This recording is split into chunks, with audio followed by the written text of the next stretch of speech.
మనకిప్పుడు ఫస్ట్ గుర్తుపెట్టుకోవాల్సింది, నీ ఉద్దేశం మోడీని ద్వేషించడమా, భారతదేశాన్ని ద్వేషించడమా?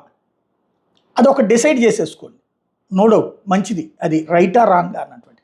అట్ ద సేమ్ టైం జరుగుతున్న దాన్ని వక్రీకరించి ఆలోచించొద్దు, ఇంకొక దాన్ని కంపారిజన్ చేసుకుని ఆలోచించద్దు. ఎస్, ఇందిరాగాంధీ టైంలో యుద్ధానికి సంబంధించి చేశాం. అట్ ద సేమ్ టైం నేను ఇంతకుముందే ప్రస్తావించిన పీఓకే ఎందుకు స్వాధీనం చేసుకోలేకపోయింది? అంత మహానాయకురాలు. స్వాధీనం చేసుకోవడం కష్టం, విడతీయడం సులభం. భారత్ పాకిస్తాన్ విడదీయగలిగింది ఇంగ్లాండ్, మరి కలిపేందుకు ఉంచలేకపోయింది? అదే లెక్క ఇక్కడ. నెంబర్ 1. నెంబర్ 2 వచ్చేటప్పటికి ప్రధానంగా ఆలోచించాల్సినటువంటి లాజికల్ ఇష్యూ, మనం పెట్టుకున్న టార్గెట్ తీవ్రవాదుల దాడి, తీవ్రవాద శిబిరాల మీద దాడి. తీవ్రవాదులు మన మీద దాడి చేశారు, తీవ్రవాద శిబిరాల మీద మనం దాడి చేయాలి. 1 కాదు 2 కాదు, ఏకంగా 9 ఈ దఫా మిస్సైల్స్ని వాడాం. ఇంతకుముందు మనం వెళ్ళి కొట్టాం, ఇంకోసారి యుద్ధ విమానాన్ని నుంచి కొట్టాం. ఈ దఫా భారీ స్ట్రైక్స్, మూల స్తంభాలని కొట్టాం. ఇది నెంబర్ 2. మన లక్ష్యం అంతవరకే, మనం పెట్టుకున్నటువంటి టార్గెట్ అంతవరకే. కానీ దాని తర్వాత ఆవేశంతో క్రిందసారి సర్జికల్ స్ట్రైక్ 2 తర్వాత ఒక్కసారిగా వచ్చి పఠాన్కోట్ మీద బాంబులు అయిపోయి ఆ తర్వాత పరిగెత్తింది గుర్తుంది కదా పాకిస్తాన్. సేమ్ టైప్ ఇప్పుడు భారీగా వచ్చింది, అది కూడా మనం భారీగా చెతక్కొట్టాం. క్రిందసారి అలా వచ్చిన దాన్ని వెంటపడి వదిలేసాం, అభినందనని తెచ్చుకున్నాం, అంతవరకే ఆగిపోయాం. బట్ ఈ దఫా ఏం చేసాం? వెళ్ళి కొట్టాం, వెంటపడి కొట్టాం, ఎయిర్ బేసులు ధ్వంసం చేసాం, ఆర్మీ బేసులు ధ్వంసం చేసాం, ఆయుధాగారాలు ధ్వంసం చేసాం, విధ్వంసం సృష్టించాం. పాకిస్తాన్ చిగురుటాకులా వణికిపోయింది.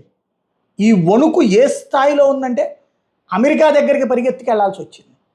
వాడి లీనియస్ని అర్థం చేసుకున్న అమెరికా, వాడిట్ట ఏడుస్తున్నాడే మనల్ని బతిలాడితే మనం చేశాక అది గొప్ప క్రెడిట్ తీసుకోవాలనుకున్న ట్రంప్. బట్ దాంట్లో వాణిజ్య ఆంక్షలు ఉన్న ట్రంప్కి వెంటనే మోడీ సమాధానం చెప్పాడు. ఏమని? తీవ్రవాదానికి వ్యాపారానికి పొంతన కుదరదు అన్నటువంటిది. అంటే ట్రంప్ అన్నమాట వాస్తవం. డైరెక్ట్గా రుబియో చెప్పుండడు ట్రంప్ ఇట్ట బెదిరిస్తున్నాడు అనేసి, ఇట్లాగేదైనా ఇబ్బందులు అవుతాయి అని ఉంటాడు.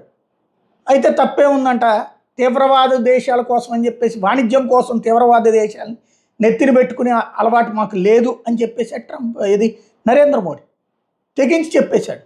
ఇంకోటి అమెరికా ఒత్తిడి. ఎస్, చేసింది. ముందే వద్దంది, ఊరుకున్నామా? ముందే వద్దంది. వెళ్ళి కొట్టకుండా వదిలేసామా? ముందే వద్దంది.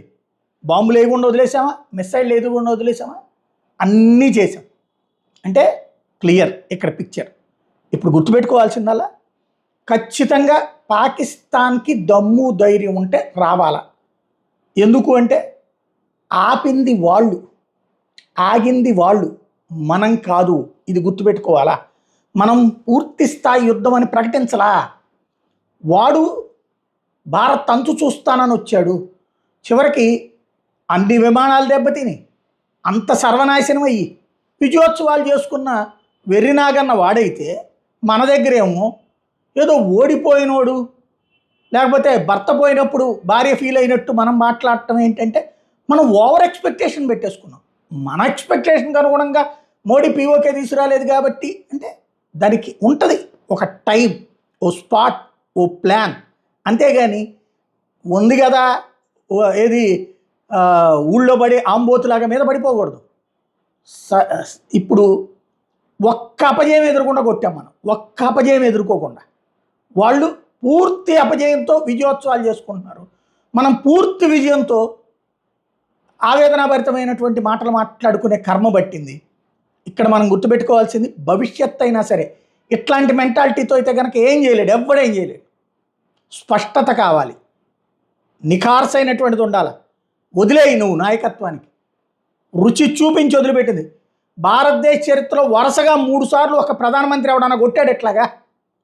ఇందిరాగాంధీ కొట్టింది, లేకపోతే ఇంకోటి ఎస్ వదిలేద్దాం వాళ్ళకి సంబంధించి.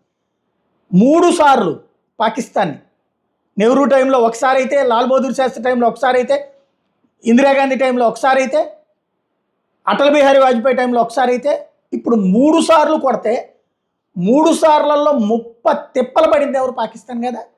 సర్జికల్ స్ట్రైక్స్ 1 చితకబాది వదిలిపెట్టాం, 2 దమ్మేంటో చూపించాం, 3 ఇప్పుడు. ఎప్పుడన్నా పాకిస్తాన్ ఒక్కసారన్నా ఒప్పుకుందా తను ఫెయిల్ అయ్యానని? ఒప్పుకోదు. అది ఒప్పుకుంటే వాళ్ళోళ్ళు చంపేస్తారు. అది అక్కడ ఉన్న నాయకుల సమస్య.